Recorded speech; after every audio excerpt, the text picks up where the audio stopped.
Você, eleitor, pode mandar as suas dúvidas para nós, aqui para nós respondermos as suas perguntas a respeito deste processo eleitoral. Eli Lopes já está recebendo algumas delas e para tirar as dúvidas, nós estamos recebendo a advogada Georgia Nunes, especialista em direito eleitoral. Doutora Georgia, muito obrigado pela sua participação, obrigado por ter vindo aqui ao Jornal do Piauí, ela que vai nos ajudar a entender melhor este processo eleitoral e principalmente para você que ainda tem alguma dúvida em relação à sua documentação, em relação à candidaturas, você que é candidato ou simpatizante de alguns desses candidatos. Doutora Georgia, boa tarde. Antes de mais nada, eu queria que a senhora falasse um pouco a respeito dessa necessidade que a Justiça está tendo agora de analisar todos os registros de candidatura em tão curto espaço de tempo. Mudou esse tempo de campanha política. Isso afetou de que maneira a Justiça Eleitoral?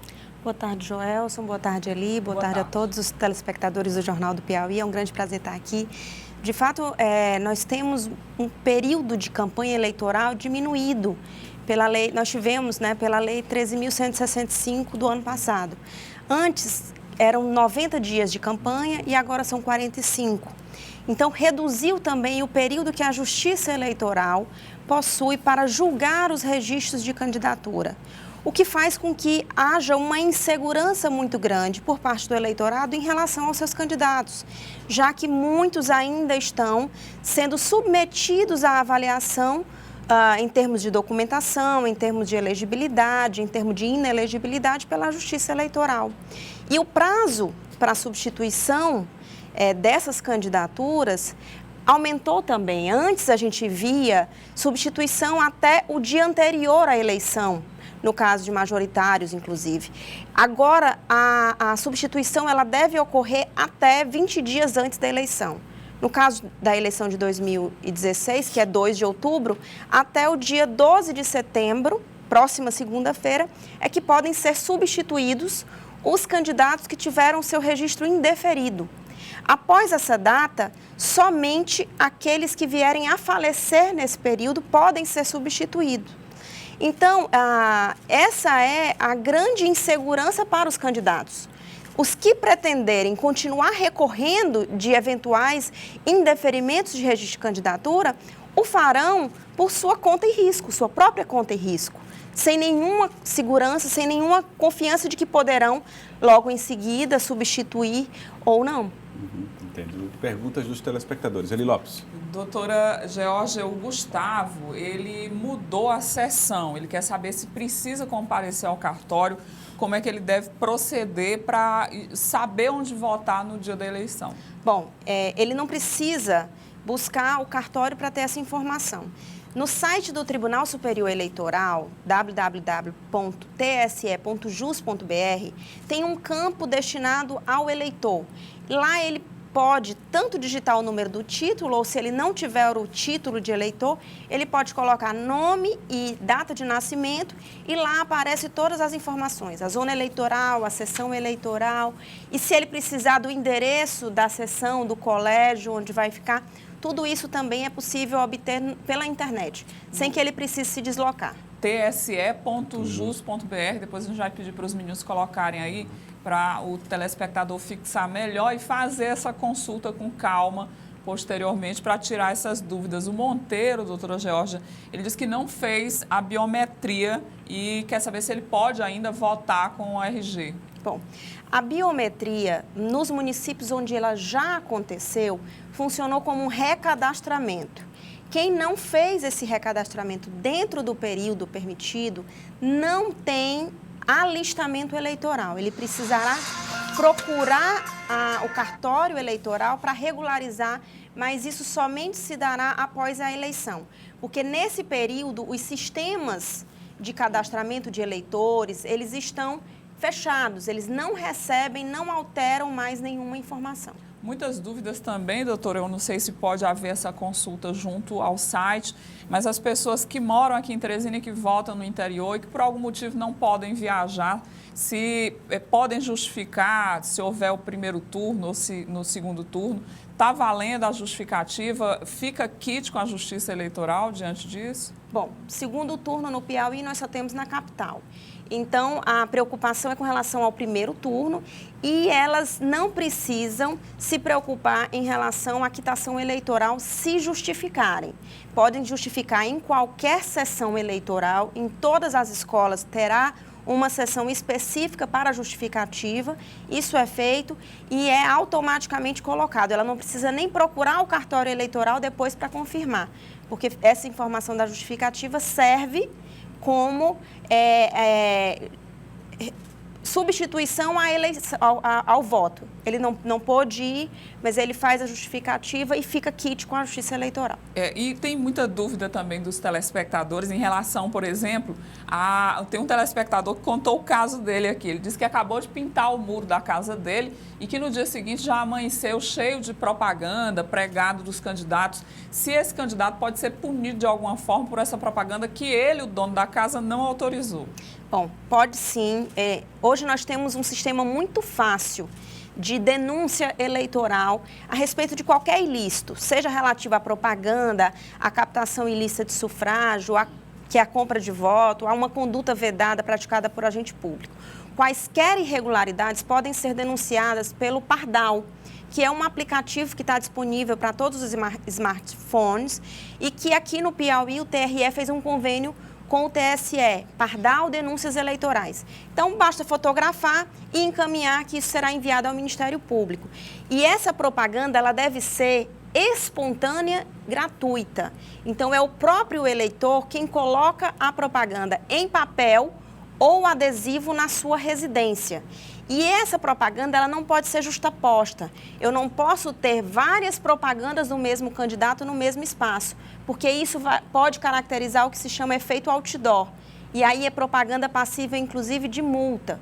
Por isso é importante os eleitores ficarem muito atentos, baixarem o aplicativo Pardal e auxiliarem a Justiça Eleitoral, os órgãos de fiscalização, para que essas eleições sejam o mais transparentes, o mais corretas possível. Um telespectador disse que trabalha em empresa privada, o José, e trabalha em regime de escala e que está escalado no dia da eleição, ele está de plantão. Se ele tem direito de viajar para votar, de argumentar isso, ou ele pode só justificar e usar esse argumento de que estava trabalhando no dia? Bom, ele pode só justificar, né? Como ele tem um compromisso profissional, e aí dependeria de um acordo com a empresa para liberá-lo para a eleição. Então, se ele não pode votar, ele pode apenas procurar e justificar o seu voto em razão de um impedimento profissional. Tem muita dúvida, doutora, em relação à eleição anterior, que muita gente não conseguiu votar, não conseguiu justificar e está preocupado, quer votar nessa eleição, mas não sabe se está quite, se ainda tem esse direito, se paga só uma multa e vota. Qual é o procedimento, como é que deve fazer? Bom, o cancelamento do título ou a proibição de votar, qualquer problema em relação ao título, ele acontece quando há 3 votos consecutivos, ausência de voto em 3 eleições consecutivas. Se não justificou, o período da justificativa já passou, tá? Que é 30 dias após a eleição. Se você não faz no dia, você tem até 30 dias ainda para justificar o porquê não pôde votar naquele dia marcado para o pleito. Depois dessa data, você precisa sim pagar uma multa para ficar quite. O ideal é procurar, como eu disse, no site do Tribunal Superior Eleitoral, naquele endereço que nós informamos, para saber como é que está a sua situação.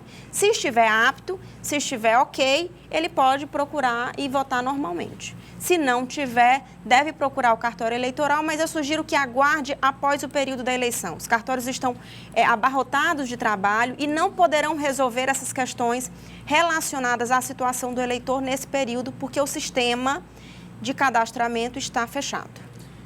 Tem muita gente, inclusive, ainda querendo tirar o título, os prazos já infelizmente, os prazos já se esgotaram todos. Não será possível mais votar para estas eleições. Houve muita mudança na questão da legislação eleitoral e muitos telespectadores também em dúvida se pode ir votar com uma camisa de propaganda ou com um botão, com algum adesivo do seu candidato no dia lá na sua sessão. Ele vai ser punido ou ele pode ir?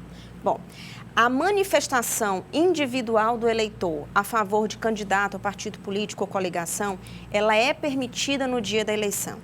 O que considera crime de boca de urna é a aglomeração de pessoas na sessão eleitoral fazendo propaganda. A propaganda eleitoral no dia da eleição não é mais permitida, mas eu posso manifestar a minha intenção de voto.